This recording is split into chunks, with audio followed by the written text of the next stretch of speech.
Hola, it's me, Robert Martinez, State Historian of New Mexico. This is New Mexico History in 10 minutes.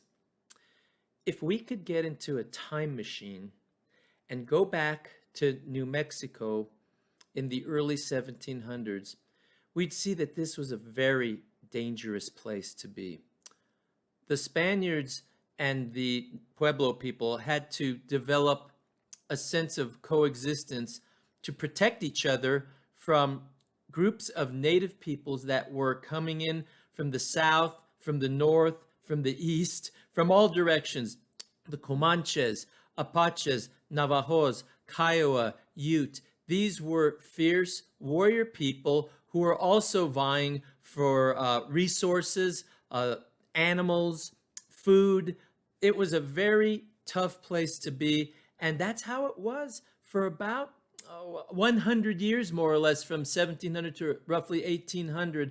There would be periods of peace, but mainly New Mexico was under siege. So it was a very tough place to live. Now, we were connected to the south, to colonial Mexico, by the Camino Real that brought people, ideas, food, goods, and New Mexico contributed to the economy to the south by shipping pinon, pine nuts, animal skins, hides, corn, blankets made by native peoples, and the Hispanic people had started to develop weaving as well. There's that back and forth cultural exchange going on. Obrajes were established. These are like sweatshops where poor people and natives would work to create goods to contribute to the economy. But essentially, it was a very dangerous place to live. And what started to happen was these battles that would happen between these different groups. Again, the Puebloan people and the Hispano, the Hispanic people, were united more or less. However, what would happen was these groups out in the llanos, out in the plains, the Comanche, Apache, Navajo, they would raid other native groups and bring women and children to places like Taos or Santa Fe. There would be trade fairs. There would be what would you call it? A truce where they would stop fighting in order to exchange goods, et cetera, et cetera. And the other things would happen. Rolls in the hay, you might say, between the different groups, and these grass babies would come 9 months later, little mixed blood babies. But there developed an exchange that's created a new kind of people in New Mexico. These native folks would bring these captives, cautivos, and try to sell them to the Spanish settlers. And under the Spanish system, it was illegal to buy or sell human beings. So not being able to take care of these extra mouths, these women and children, they would be killed on the spot by these native warriors. This was a traumatic thing. So the governor in this early 1700s period came up with an idea, the rescate, a rescue or ransom, where they would pay off the warriors for these women and children, bring them into the Hispanic communities, and put them in Hispanic homes as servants.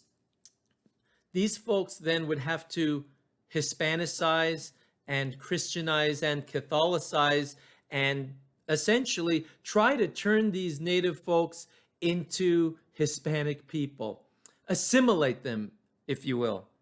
Well, it didn't always go as planned, and essentially these folks were compelled to do this. They were never returned to their nomadic native communities, and it was a form of servitude, slavery, different from what you had in the South, in the British colonies in North America, and then the United States.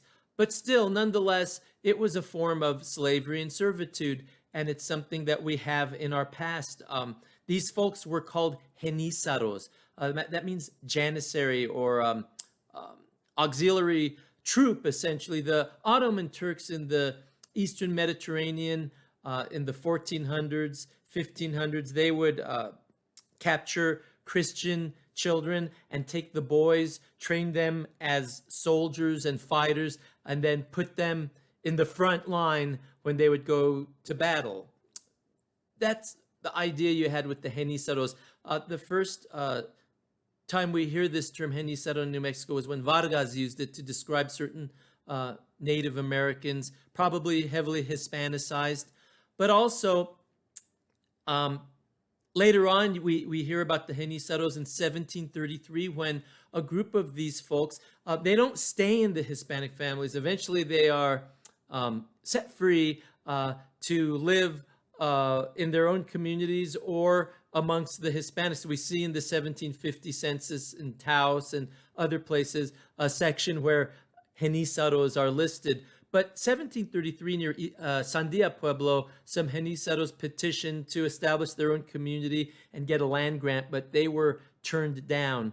But what we really start to see them come into their own in the 1750s when a Spanish governor at that time, Tomás Vélez Cachupin, he starts to establish Genizaro and mixed blood communities at Abiquiu, Belén in the south, Truchas, Las Trampas. He gets these folks, their excess population in places like Taos and Santa Fe and Albuquerque, and he establishes these towns as buffers to protect the Spanish settler population and the pueblos from marauding and warring Comanche, Apache, Navajo, Kiowa, Ute, Indian warriors. So this is happening in the 1750s, and these folks are a very unique aspect of New Mexico, not just our caste or biological population, but also culturally, because they are also bringing their cultural attributes from their native communities to New Mexico to blend with Pueblo people who they interact with and Hispanic people. And they're making contributions in language, in diet, and how we speak, how we live, and they are part of us. And we'll see that eventually these folks will marry into Pueblo communities, but they also marry into and live in Hispanic communities and with each other. So I want you to think about that, because in New Mexico, we have a very complicated history, and sometimes we have that old idea that there's Spanish people, Pueblo people, and of course, Anglo people. Well, it's so much more complicated than that. New Mexico was part of colonial Mexico. We were part of the greater Spanish Empire. And so what we start to see in the 1700s is this blending of peoples. And we'll see there's a lot of superstition that starts to come back and forth.